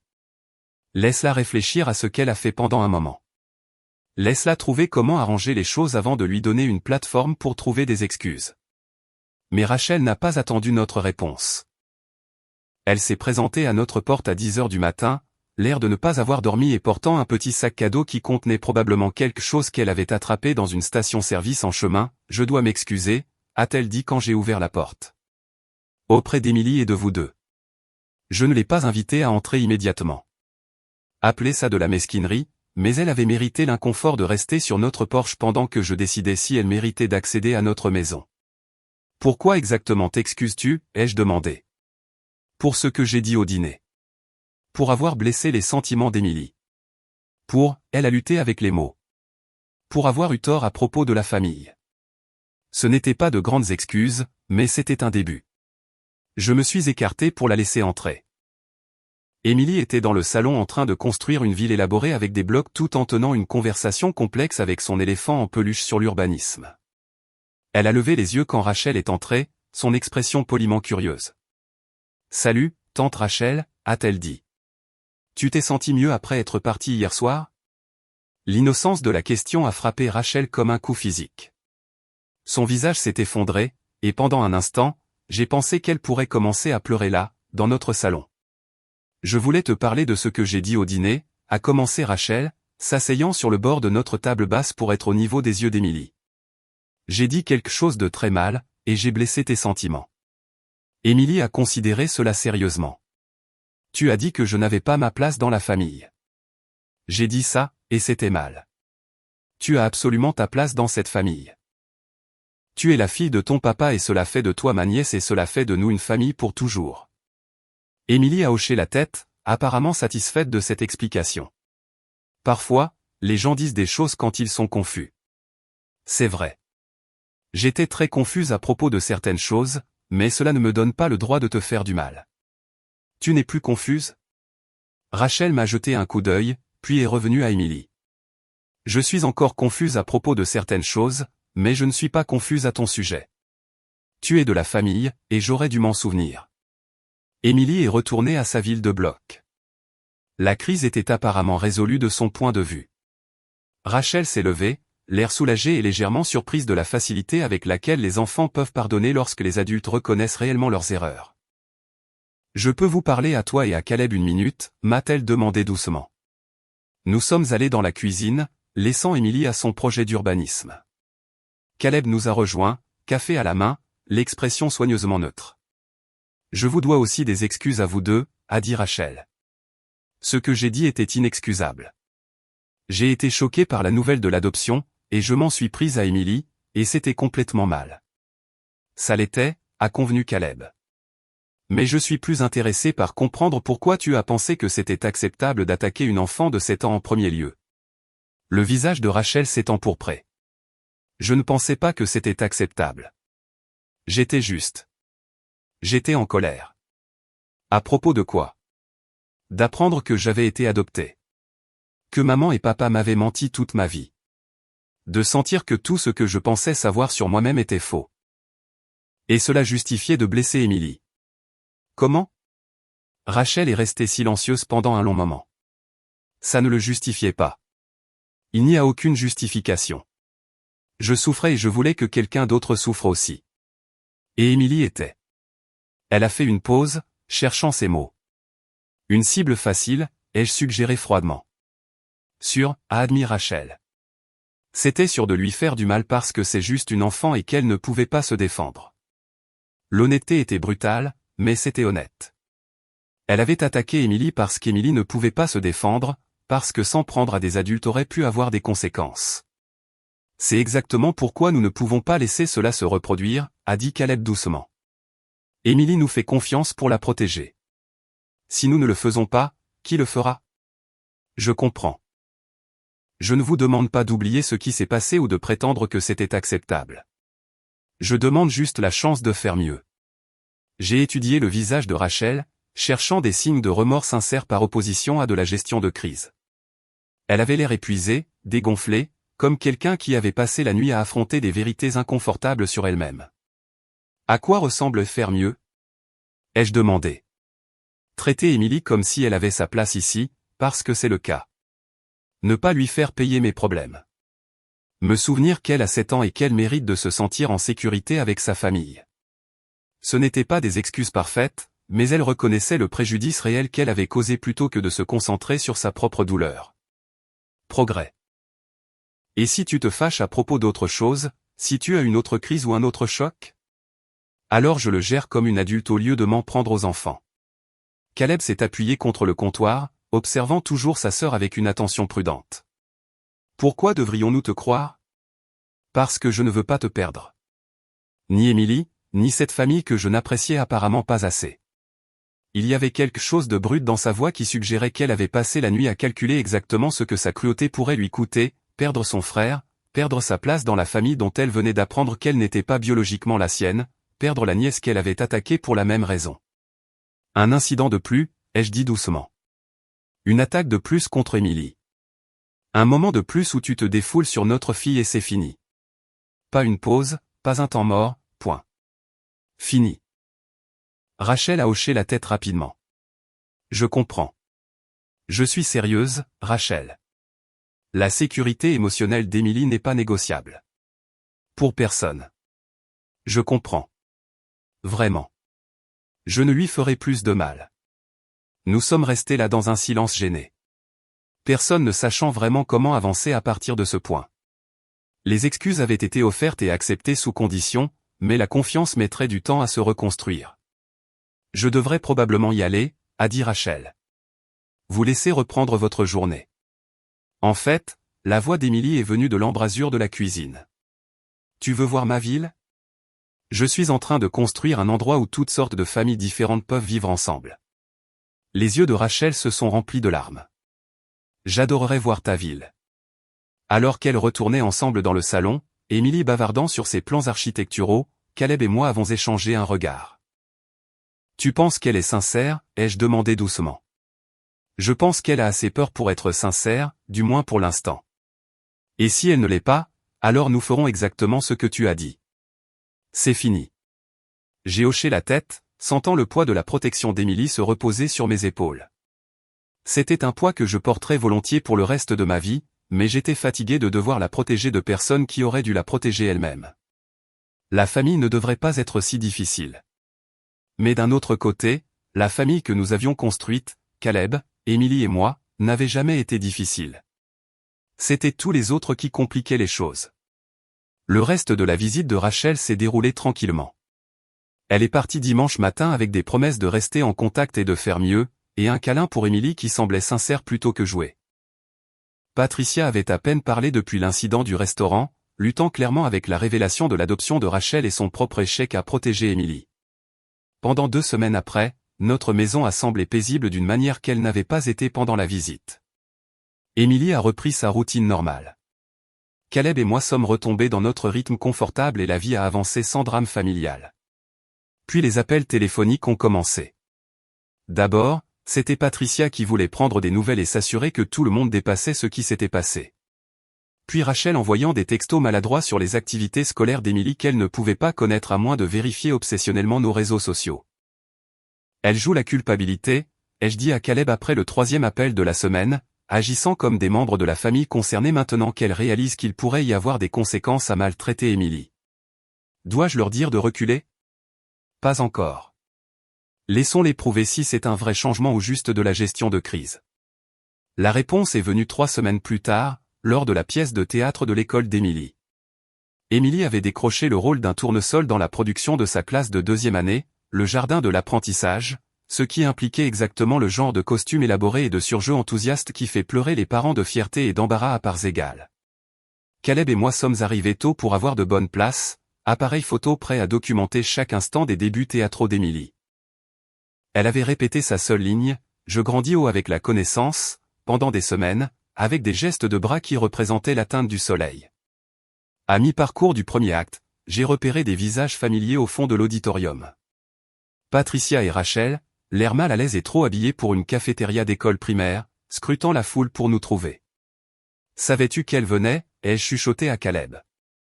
Il a secoué la tête, son expression s'assombrissant. Elles n'ont pas demandé la permission d'être ici. La classe d'Émilie est montée sur scène pour leur grand numéro. 23 élèves de deuxième année habillés en diverses plantes et fleurs chantant sur la photosynthèse avec le genre d'enthousiasme sincère qui vous fait vous demander si vous avez déjà été aussi purement heureux de quoi que ce soit. Émilie était au premier rang, son costume de tournesol légèrement de travers, mais son sourire brillant alors qu'elle livrait sa ligne avec un timing parfait et un maximum de drame. Elle nous a repérés dans le public et a fait un signe de la main enthousiaste, perdant presque l'équilibre, mais se rattrapant avec la grâce naturelle d'une enfant de 7 ans qui n'a jamais rencontré une scène qu'elle ne possédait pas. Après la représentation, nous nous sommes dirigés vers les coulisses pour récupérer notre petite actrice, qui bourdonnait encore d'excitation et demandait déjà quand elle pourrait auditionner pour la prochaine pièce de théâtre de l'école. « Tu as été parfaite », lui ai-je dit en l'aidant à sortir de l'encombrant costume de tournesol. Le meilleur tournesol de l'histoire des tournesols. Tu m'as vu me souvenir de ma ligne ? Et tu as vu quand Tommy a oublié la sienne et que je la lui ai chuchotée ? Nous avons tout vu. Tu as été incroyable. Papa, tu as pris des photos ? Environ une centaine, a dit Caleb en lui montrant l'écran de l'appareil photo. Nous ferons un album juste pour ta première pièce. Émilie. Nous nous sommes retournés pour voir Patricia et Rachel s'approcher. Patricia portait un bouquet de fleurs qui avait l'air cher et déplacé dans le cadre de l'école primaire. Émilie s'est éclairée à leur vue. « Mamie Pat, tante Rachel, vous êtes venus voir ma pièce. »« Nous n'aurions pas manqué ça, » a dit Patricia, bien que son sourire ait semblé forcé. « Tu as été merveilleuse, ma chérie. » Rachel a tendu à Émilie un petit sac cadeau. « Pour le meilleur tournesol que nous ayons jamais vu. » Émilie a ouvert le sac pour révéler un bracelet à breloques avec une minuscule breloque de tournesol. « C'est magnifique. »« Merci. » Alors qu'Émilie montrait son bracelet à quiconque à portée de voix, j'ai acculé Patricia. « Qu'est-ce que vous faites ici ? » Nous soutenons notre petite fille. Elle a parlé de la pièce à Caleb quand nous avons discuté la semaine dernière. Elle vous l'a dit parce que Caleb partage les nouvelles de la famille avec vous. Cela ne signifie pas que vous étiez invité à y assister. Le visage de Patricia s'est empourpré. Nous sommes sa famille. Nous devrions être présents aux événements importants. Vous êtes sa famille quand ça vous arrange. Quand c'est difficile, quand quelqu'un l'attaque, vous n'êtes nulle part. Ce n'est pas juste. N'est-ce pas ? Où étiez-vous quand Rachel disait à Émilie qu'elle n'avait pas sa place ? Où était votre voix quand votre petite fille avait besoin de protection ? Avant que Patricia puisse répondre, Émilie a rebondi avec son bracelet, bavardant sur la façon dont elle allait le porter à l'école demain pour le montrer à son professeur. J'ai observé le visage de Rachel pendant qu'Émilie parlait, cherchant des signes d'affection sincère par opposition à un comportement de grand-mère de façade. Rachel semblait plus détendue qu'elle ne l'avait été lors de leur visite, souriant et posant des questions de suivi sur le costume d'Émilie et sa partie préférée de la représentation. Peut-être que les excuses avaient été réelles.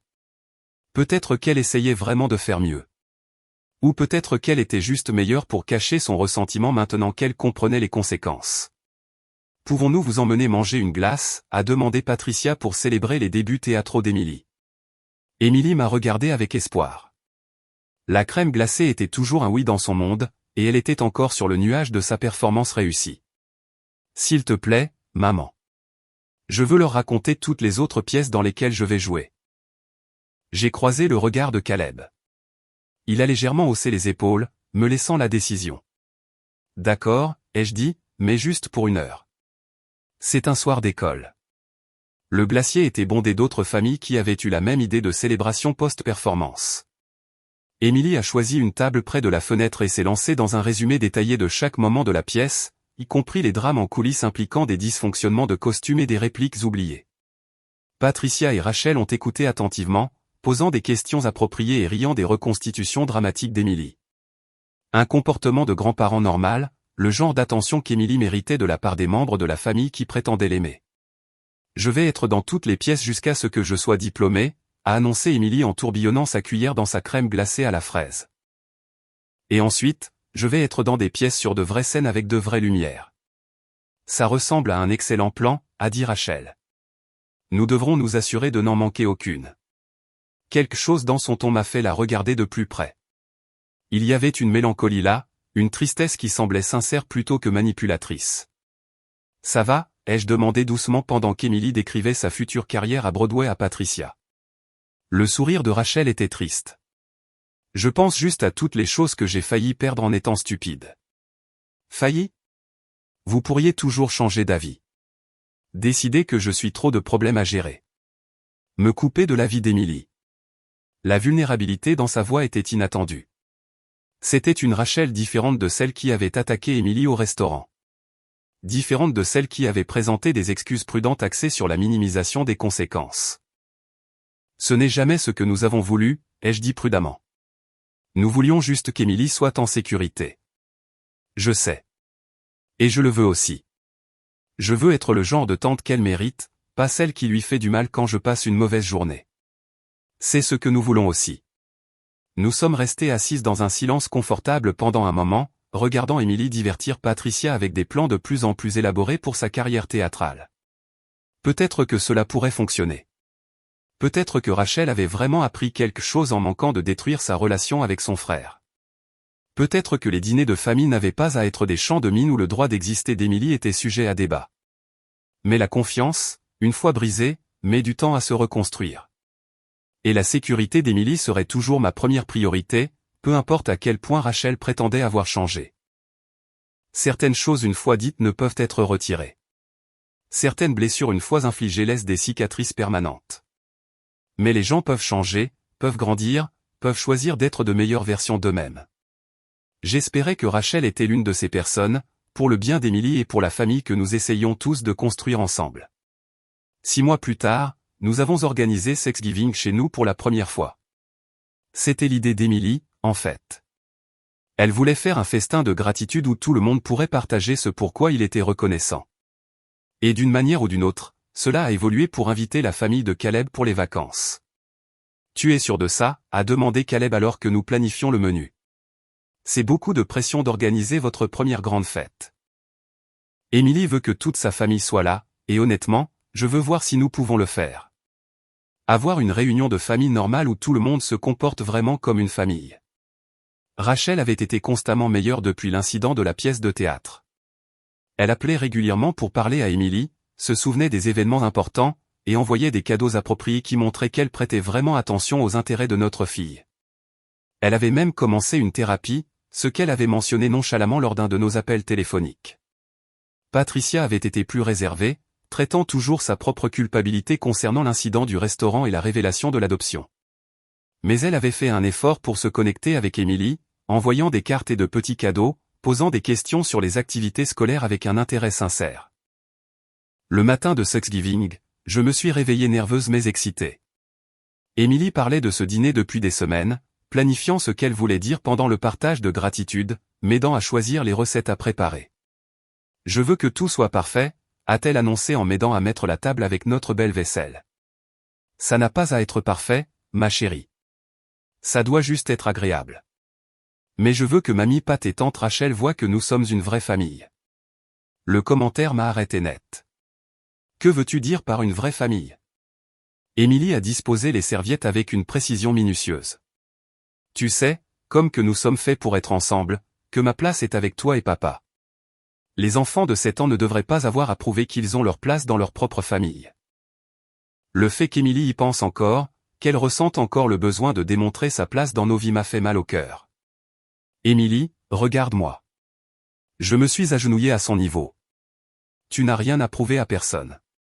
Ta place est ici parce que c'est ta maison. Parce que papa et moi t'aimons. Parce que tu es notre fille.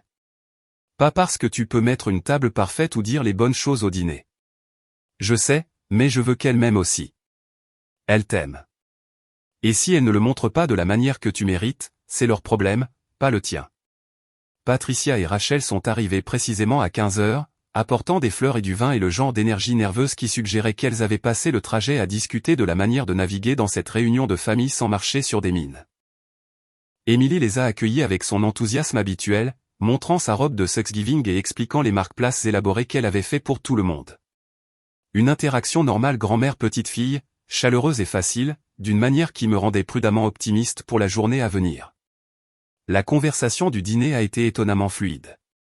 Nous avons parlé des activités scolaires d'Émilie, des derniers projets de rénovation de Caleb, des nouvelles perspectives thérapeutiques de Rachel, du club de lecture de Patricia.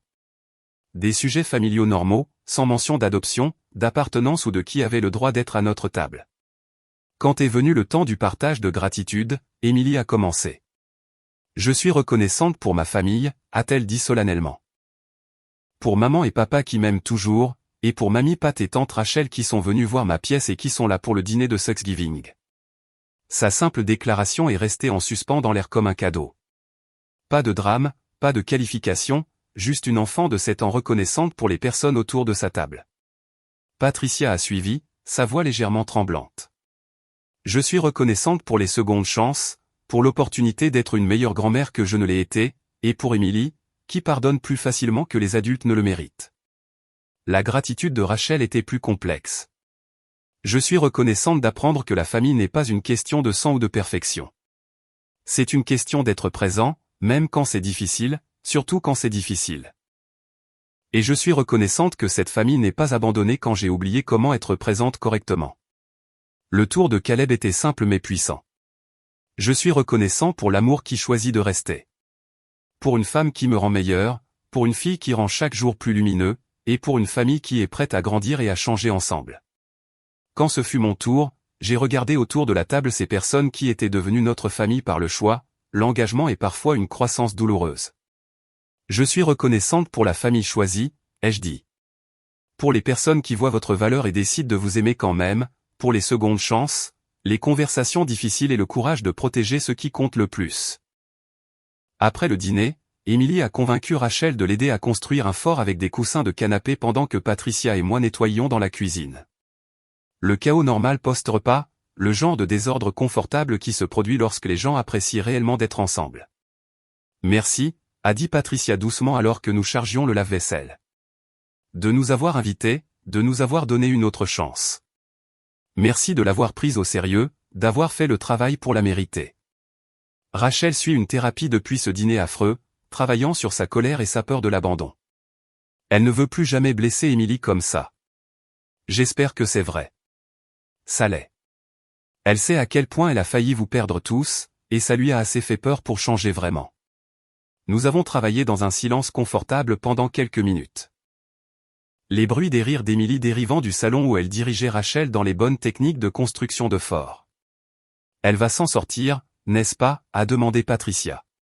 Émilie ? Je veux dire. Malgré tout ce qui s'est passé.